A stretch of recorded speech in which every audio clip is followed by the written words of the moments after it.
The Florida Podcast Network, the voice of Florida.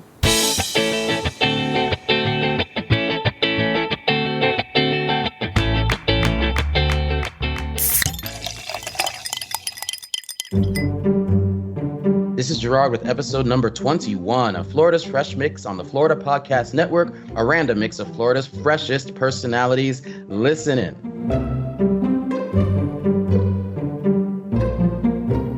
Happy New Year! This is Amber, the production assistant for the Florida Podcast Network, and welcome back to Florida's Fresh Mix podcast in the year 2022. I'm here with your host, Gerard. Woohoo! Happy New Year! What's up, everybody? Bringing in the new year. We love to see it. New year, new opportunities, and new guests, more importantly. Yeah, that's right. We started off with a banger. Gerard, I seriously can't think of a better way to kick off the new year of Florida's Fresh Mix podcast than with today's guest, Latrice Sampson Richards of Afros and Audio. Great conversation. So great, in fact, that it actually ran a bit longer than an hour. So we decided to split the conversation up into two parts. So you're listening to part one. So definitely stay tuned for part two, which will come out on January 21st. Gerard, why don't you tell the people a little bit about Latrice Sampson Richards? Girl, let me tell you, Latrice dropped some knowledge and then she sat back and then she dropped some more. We were talking about, I don't want to say difficult topics, but I think for some people, maybe slightly touchy topics. But we did it in such a collegial, intellectual, and comfortable way. It was like, I felt like we were sitting in my living room and I was talking with someone I had known for years, like I had gone to college with or something. Like it was really great. Yeah, and it sounded, I could just tell, Gerard, just how comfortable you sounded talking to Latrice. And you were playing a little bit of devil's advocate there for a few seconds. And then you would, go on her side, of course. But you were asking questions that, I would think that non-Black people would be thinking or asking and are maybe too afraid to ask. But just to give you all some context, Afros and Audio is a network for Black podcasters, creatives, and basically anyone in audio. So this ranges from producers to sound engineers to hosts. It's really cool to see this type of collective. They also have an annual festival for new and experienced podcasters. And Gerard, I think Afros and Audio is very forward-thinking in the sense that they're really getting ahead of the game, because traditionally, entertainment spaces, mass media has been dominated by, let's just be honest. And old white men. Old white men, yep. It's old white men, and then call it what it is. And in college, I actually took this class called Intro to Mass Media, and we talked a lot about that and how all the top executives were old white men. And that's why nowadays people are canceling The Sound of Music and all those, old movies because they represented marginalized groups in a way that they saw them, not in the way that they really are. So Afros and Audio really is getting ahead of the game. And I think they're doing something that's very, very good because with podcasting, it's so new. Guys, I know podcasting has technically been around for maybe 15, 20 years, but it's booming now. And I don't think it's reached its peak. I don't think it's close to reaching its peak. I think it's going to become more mainstream than ever in the next 5 years, if that. And they're just getting ahead of the game, trying not to be that other that the entertainment spaces have deemed them for decades. That theme kind of permeates the entire conversation. And the overarching theme for me that I really loved was Afros and Audios, they're creating the game because, podcasting is so new. And so that's the part that I really, really clung to. They're really setting a tone, I feel. I think that's right. And I can't wait for people to hear all about it. So listeners, like I said before, stick around for part two, where you will hear Latrice talk more about her why and why she got into podcasting and also why she is a therapist. We didn't really talk about that in this little opening, but that is a big part of who she is and what drives her as a podcaster. So you will definitely want to hear those parallels. Definitely. All right, everyone, let's do this. This is the first interview of 2022 with Latrice Sampson Richards of Afros and Audio. Woo! Hello, podcast audience. We are here today with Latrice Sampson Richards. I am so happy because we are talking to a fellow podcaster today. And I might be wrong, but I think this is the first time that I have the pleasure of interviewing not only a fellow podcaster, but a fellow podcaster of color. But as we all know, the podcast community embraces everybody. But I think that this will be particularly interesting, and I cannot wait to get her insight into the industry that I've been inserted into thanks to my sister producer, Jaime of the Florida Podcast Network. Hello, Latrice. How are you today? Hi, Gerard. I'm doing very well. Thank you so much for having me. No problem. So listen, we know that you are involved. I'll just say involved with the Afros and Audio website, and you're also involved with the Vanguard Podcast Network. Please tell our viewers. I already know. I've taken a deep dive, and I'm already very impressed. That's why I don't know if you can hear my voice yet, but I'm excited to really get into this. But why don't you describe to our listeners what your role is in Afros and Audio and Vanguard Podcast Network and what those things are and what their interaction is? Absolutely. So Afros and Audio is a community network for Black podcasters and audio professionals. And so our overarching goal is to create opportunities for Black podcasters and audio professionals to be able to work with each other, to connect and collaborate with each other, to learn together, and hopefully to be able to make money together. There's a huge gap in the industry when it comes to access to knowledge, access to resources, and access to opportunities to start and grow a podcast or a podcast network. And so we want to try to close that gap. And we partner with other entities within the industry, big name entities, small name entities. We partner with our community members to bring new content forward. It's really that idea of umoja, working together to build together, to learn together, and to create together. And so I am the lead virtual consultant for Afros and Audio. We host a podcast festival every year. We just had our festival this year was on November 13th and 14th. It was held virtually via the Hoover virtual event platform. But next year, we're going to be back in person. So we're looking forward to that.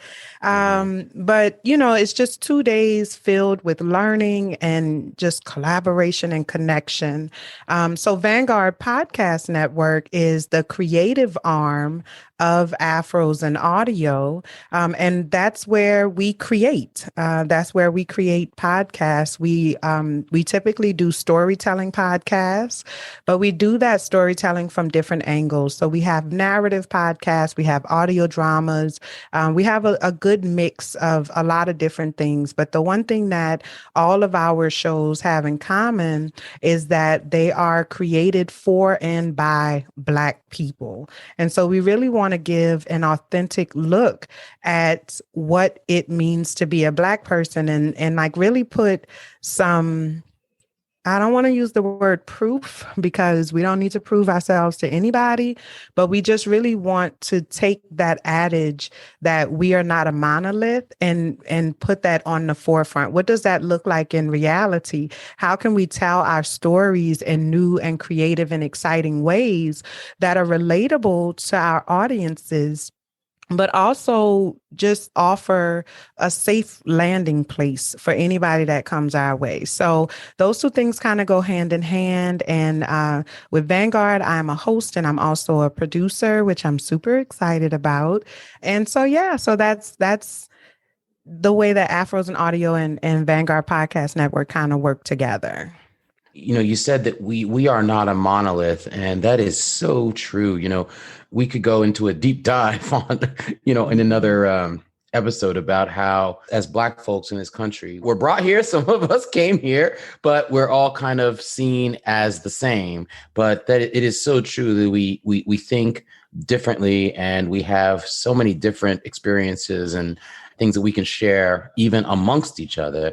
And it sounds to me that you're building a community to not only create those interactions within the community, but also to expand outside the diaspora. So we're going to get into that, and I can't wait to get into all of that. But let's talk about your origin story. So I know that you used to be a therapist for 11 years. Tell me about your therapy background and what is the interaction between that and your current role with Afros and Audio and Vanguard. Absolutely. So I am a therapist. I've been licensed as a professional therapist in the state of Louisiana for the last 11 years. And I'm licensed as a mental health counselor in the state of Florida for about the last 2 years. I moved to Florida a little over 2 years ago. You know, I believe that being a therapist is one of those things, a good therapist. I'll say that. Being a good therapist, I really believe is a calling. And I believe that I was called to be a therapist. I enjoy people. I enjoy learning about people. And I really believe it's my purpose in life to help people be the very best versions of themselves. And so podcasting allows me to be able to do that on a much grander scale. One of my biggest concerns with, or gripes really, I think, is about being a therapist in the industry of mental health in general, is that it can feel very limiting at times, especially when you're such like a creative person like I am. I'm a very, very creative person. I have been my entire life. And so sometimes it can feel a little stunting when I have to follow certain regimented models and, you know, evidence-based practices and things like that, where they have so much structure. I think that it needs to be more individualized, especially in the Black community. I think because there's so much hesitation about engaging in mental health services in the Black community, we can't keep asking for Black people in particular who have really no reason to trust the mental health industry or the medical industry at all based on history. We can't keep asking us or our community to just trust that this is going to work, or to just amend the way that they see the system, or to amend what they know to be true about the system and just give us a chance. I think it's time that we start tailoring our message in a way that allows them to be able to hear what's being said. And I think podcasting allows me to do that very, very relatively easily, I'll say. So I think that podcasting allows me to be able to merge the two things that I love, which is helping people to be the best version of themselves while also being creative and, you know, doing it, thinking up different ways to be able to deliver those messages. The old folks always said, the ancestors always, you know, used to say, you got to give them a little bit of sugar with that. You get more flies with sugar than salt or something like that. Y'all know what I'm talking about. Mm-hmm. And I think that's the truth, you know? And so I say more bees with honey, but more bees. Yeah. You know, all of that to say that you sometimes, you know, people seem to be more open to creative outlets and things like that. And so it's kind of like hiding the message in the pudding, where you just kind of give them a little bit of information that's tangible, that they can really, like, skills and new perspectives and new understandings, new ways of seeing themselves, new ways of seeing their world, new ways of seeing themselves within their world.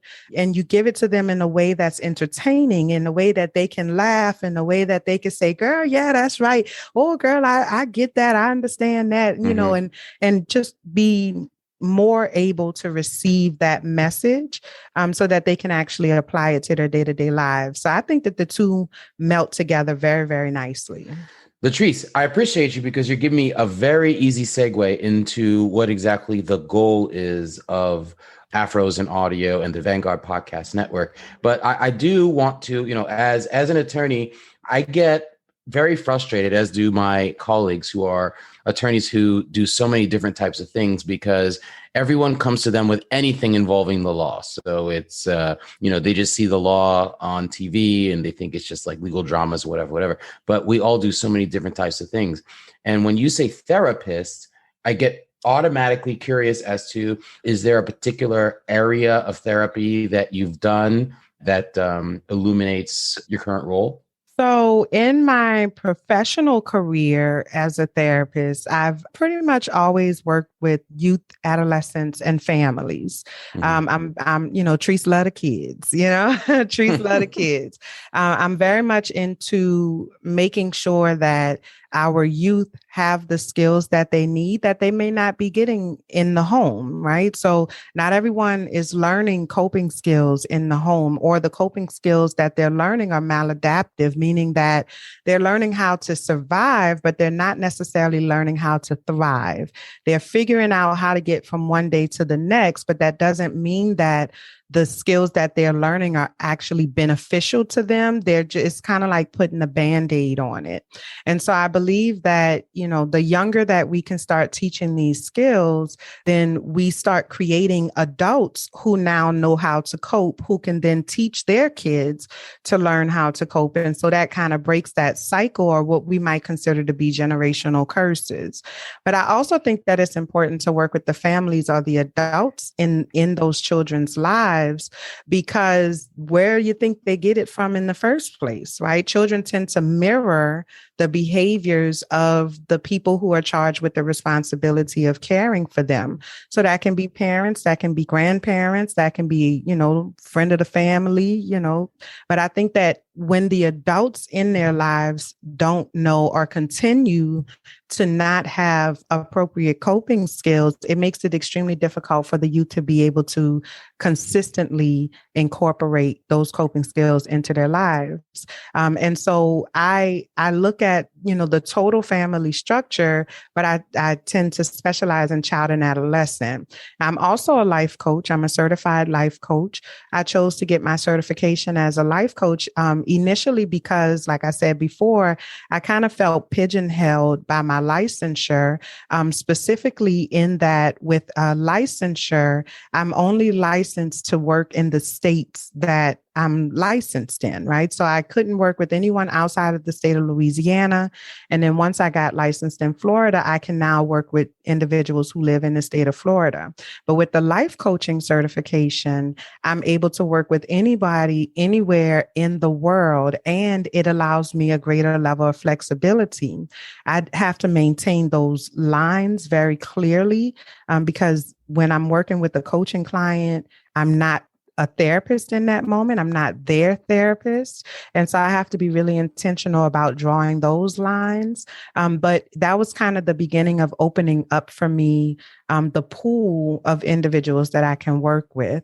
And so making the transition into Afros and audio, really, it was kind of like a natural transition because I really believe that podcasting is healing for a lot of people. So healing for those who are creating the podcast, but also healing for those who are listening or receiving and consuming the content, because that was my personal experience. When I started my first podcast, Unicorns Talk Podcast in 2017, I believe it was, it was one of those things where I really just got on a microphone and started talking about my life. And I started talking about what was concerning me, things that I saw in the news, things that I saw in pop culture. I did a whole episode based on Insecure, when in the first season of Insecure, when Issa was having her whole phase. If you know, you know. I did a whole episode just on, Hoation 101 and like really broke that down and what that looks like. So I think it was a relatively easy transition because I was able to use all of the technical skills that I have from being a therapist for all of these years and from all of the clients that I've worked with over the years, and kind of put a little bit of extra something on it and present that information. So they kind of go hand in hand. So not to interrupt you, Latrice, but so to be clear, you continue to do the therapy to this day? So I'm not actively seeing clients, no, but I am still using my licensure. I actually work in mental health administration now in my 9 to 5 job. My goal is to make podcasting a full-time job. Not quite there yet, but hopefully by the end of this year, I will be. So not direct client care, but overseeing different programs that provide that care. Well, look, several things to unpack there. First of all, my sister, her first podcast was called Curve the Cube, and it was dedicated to talking about, which I've mentioned several times on this podcast. It was dedicated towards people doing things that they love, making money doing things they love, whether it's full-time or part-time. And it looks like you're in the middle of the transition, which warms my heart to no degree.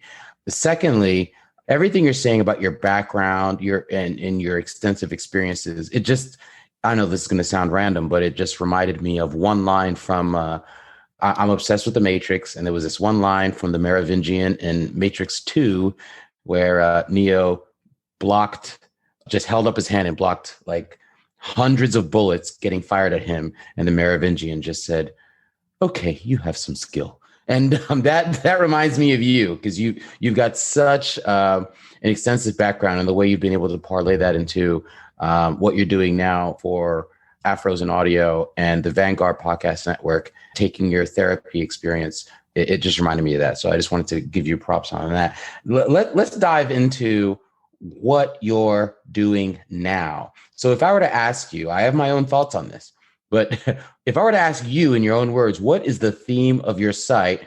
How would you respond? When I say the theme of your site, I'm talking about the theme of Afros and Audio, the theme of the Vanguard Podcast Network. Yeah, at the end of the day, it's about creating community, connection, and collaboration for Black podcasters and audio professionals. That's just what it is. It's important to us that Black voices are heard, and that we are properly compensated, and that we have opportunities to connect and collaborate with each other so that we can learn together as well. Now, I know that you have all Black everything. You got Black graphic designers, you got Black editors, you got Black hosts, you got Black engineers. So all of which I find very inspiring.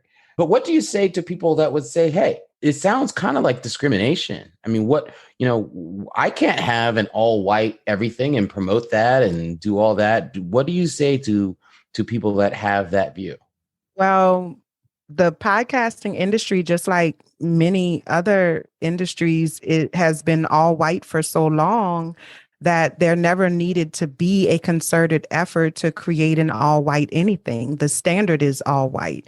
And so we need spaces for Black podcasters and audio professionals in particular, because we have been strategically kept out of certain rooms, kept out of certain conversations. When research is not being done that, would benefit Black podcasters. I mean, it is now, but that has not always been the case. When opportunities become available, we're not being made aware of those opportunities, because the people who create the opportunities tend to be white men. And those white men tell their white men friends, who might possibly tell their other white men friends or white woman friends. And that information very rarely trickles into other communities, just because they don't tend to have those connections and those associations. And so this space, a space like Afros and Audio, is necessary because of the systemic and strategic effort that has been made over hundreds of years to intentionally keep Black people out of the loop and out of opportunities for advancement. I always try to explain to people, this is not I have to reemphasize, this is not a political podcast, but I always, remind my friends that we don't particularly know where we're from, because we were brought here. And even though I'm proudly Haitian, I still don't know where I'm from. Whereas my Italian friends know they're from Italy. My British friends know they're British. They get a much different experience off of ancestry.com than I do. Okay. Absolutely. So the point is that, look, if you want to create a podcast that's just for Italians, I would have no problem with that. Or just for Polish people, if it's an homage to your culture. I I have no problem with that. But for us, we don't have that choice. And I just want people to understand the reality. We were unwillingly kind of lumped together. And so we need to help each other the same way that other cultures help each other. That's why there's a difference between saying, oh, I'm going to make a white network and I'm going to make a German network, or, Absolutely. And yeah. Just to kind of add to that, two things, one, it's not typically called a white network, like I said, because white is the standard. So it's not about creating a white network. It's just creating a network, right? Like there's no special designation. You took the words out of my mouth. Absolutely. Exactly. There's no special designation for a white network because it's just called a network. It is the standard. And then the other thing that I wanted to add, kind of dipping into my mental health bag real quick, is that when it comes to human beings, just in general, the way that human beings tend to learn best and the way that human beings tend to thrive most is in community with like-minded and like individuals. And so what that basically boils down to is that, Black people enjoy being with other Black people.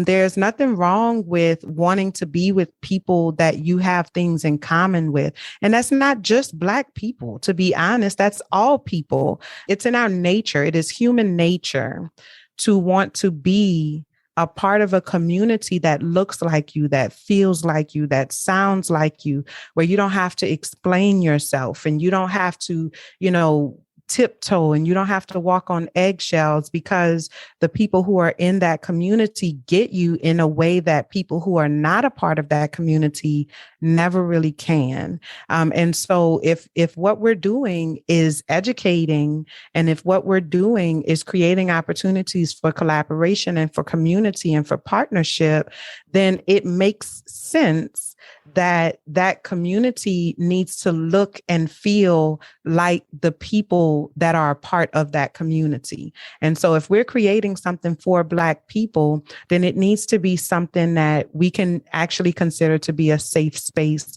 something that we can say, you can come here and be heard. You can come here and be understood.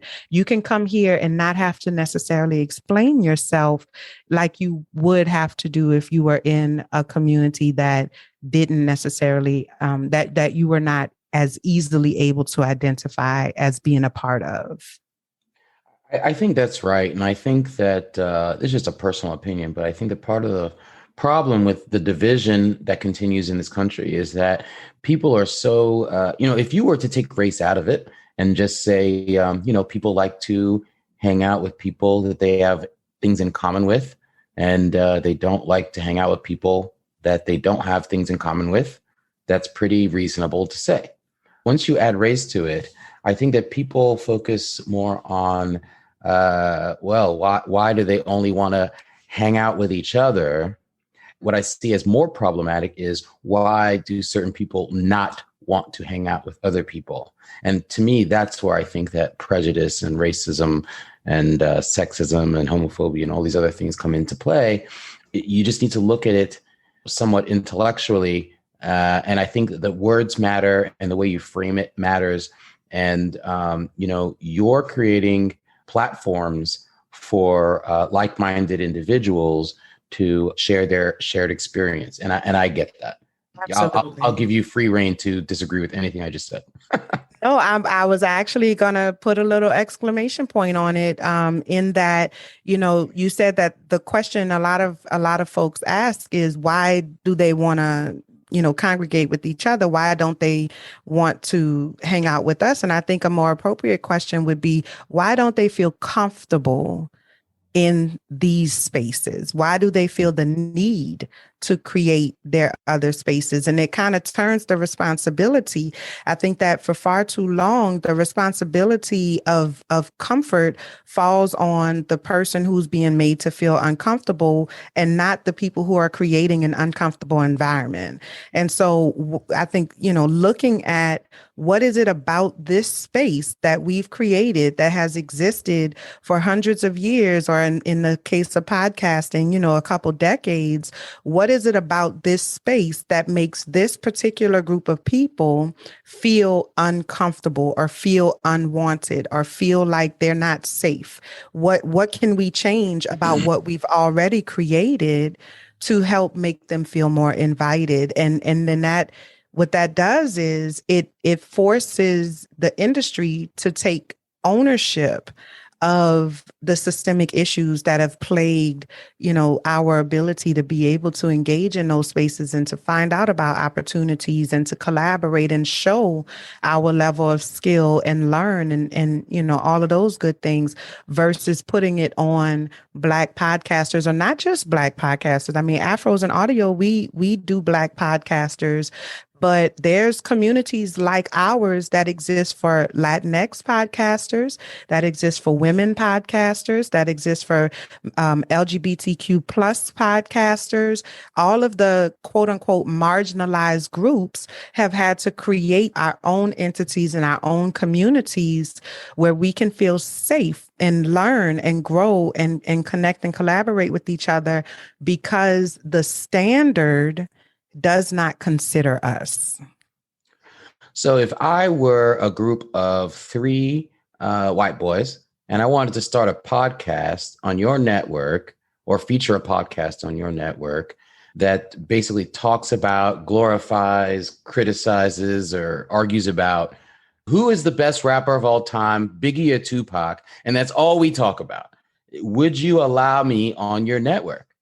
No. And the reason it's twofold. So one, we are at Afros and Audio, we are unapologetic about creating safe spaces for Black people. We don't feel pressure to be politically correct in the sense of, we have to have one white podcast, or we have to intentionally reach out to a white audience or anything like that. We are very clear about what we're doing here. And that is, working in the best interest of Black podcasters. And so, it's not in our mission statement. It's not in alignment with the vision for our organization to have any podcasters on our network that don't identify as being a member of the Black community. And then the other thing is that, or the other thing that would disqualify just to pause that, hold that thought. But I heard your words very carefully, but theoretically, if I were a member of the Beastie Boys, I could identify as a member of the Black community making Black music and whatever. I'm just being devil's advocate. Couldn't I say, I do identify as being a member of the Black community, although I'm not Black, that's not my fault. So why should I be rejected simply because of the color of my skin?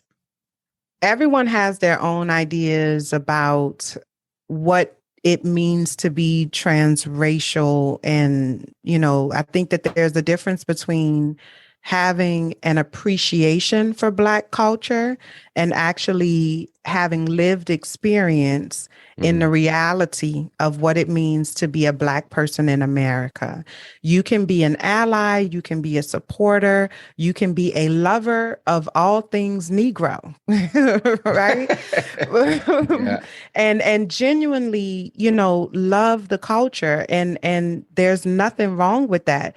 But that does not make you a Black person. That does not give you insight into the reality of our day-to-day lives, period.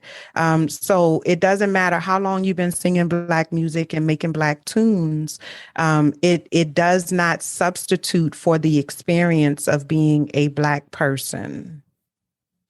Well, that's clearly true. I don't think that anyone would disagree with that. It's a tricky subject, and I clearly respect your view. And this is a great segue into, what is your why? Yeah. So I just want to back up just a little bit and just kind of clarify. It's not that we're not a friendly space, because we absolutely are. I mean, our number one message is accept us for who we are. So how can we not accept other people for who they are when we're asking them to accept us for who we are? So we will collaborate with individuals who have expressed a clear understanding of what our mission and our vision and our overarching goals are. But if that does not happen, then there's no chance of collaborating. And I think that should be the case for any entity, any organization that's trying to do anything.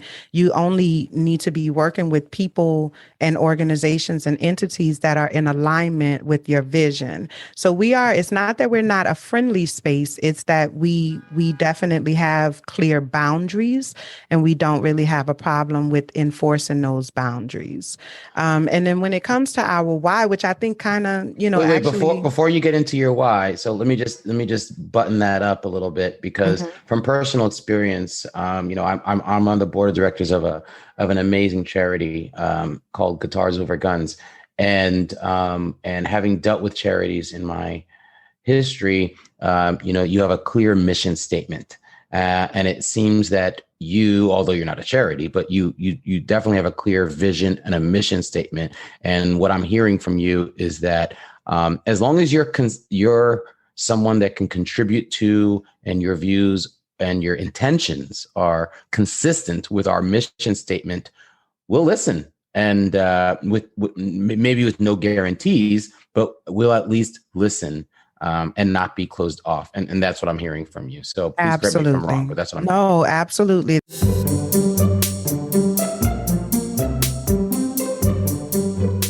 Wow. So if you're like me, that there were so many nuggets in that interview with Latrice Sampson Richards, it was very difficult for me to kind of decide what to pull from that interview to discuss for my fresh take. But I'll just say this, that to me, Afros and Audios and the Vanguard Podcast Network are really just about networking amongst like-minded individuals. And we got into an important discussion about how sometimes there is a correlation between your interests and people that look like you. And there's nothing wrong with that. And building a community around that, and to help each other and to network and to share each other's stories among the Black community, because as we discussed, we've kind of been lumped together in this country, whether we like it or not, but yet we're still so individualistic, and, Black folks are definitely not a monolith. So we've got stories to share within the diaspora, and also stories to share to the outside world. So creating a network that's based on common experiences and culture, et cetera, is something people have been doing since the beginning of time. I think that sometimes what's hard for them to grasp is, having that sense of community. And I've always shared that, I always grew up as the only Black kid in school until I got to high school. And then even then, there were only 6 of us in the whole high school. Okay. So, I'm always very happy to express, although there were incidents, don't get me wrong, and I was treated extremely well. I had amazing friends, I had amazing teachers. And so notwithstanding, the painful incidents that did occur, they were sporadic and infrequent. But I always felt like the other. And sometimes some of my friends that I explain this to, they're really perplexed, because they kind of say, well, look, the positive way you were treated with dignity and as a human being with friendship, isn't that a testament to how we're moving more towards a post-racial society? And what I've explained to them is, like, yes, it's a positive thing that I didn't have a much worse experience, but there was no way for them to stop me from feeling like the other. Because, like on the day we learn about Martin Luther King, my fellow students weren't all sitting around looking at each other. They were all staring at me. Okay. And I always say, imagine if you were the only white kid growing up in an all Black school or an all brown school, basically your entire life. How would you feel? No matter how well people treated you, you would feel different. And so, and when I put it to them that way, they are like, wow, I never thought of it that way. And that's right, because you don't have to. I use this intellectual exercise of putting the shoe on the other foot to kind of, get people to understand several things. And I also do it to myself. If I feel like there's an issue that a female friend of mine is going through that I don't understand, then I put the shoe on the other foot to try to better understand. And I think that we should do a lot more of that. So I think that having a sense of community, there's a lot of value to that, particularly when you're dealing with entertainment industries that have typically or historically locked you out. Afros and Audios and the Vanguard Podcast Network are ways to go against the grain, build your own brand, and start at the dawn of a fairly new medium, which is podcasting. That's my fresh take. I hope you enjoyed it. Please join us for the next episode of the Fresh Mix podcast, round 2 with Latrice.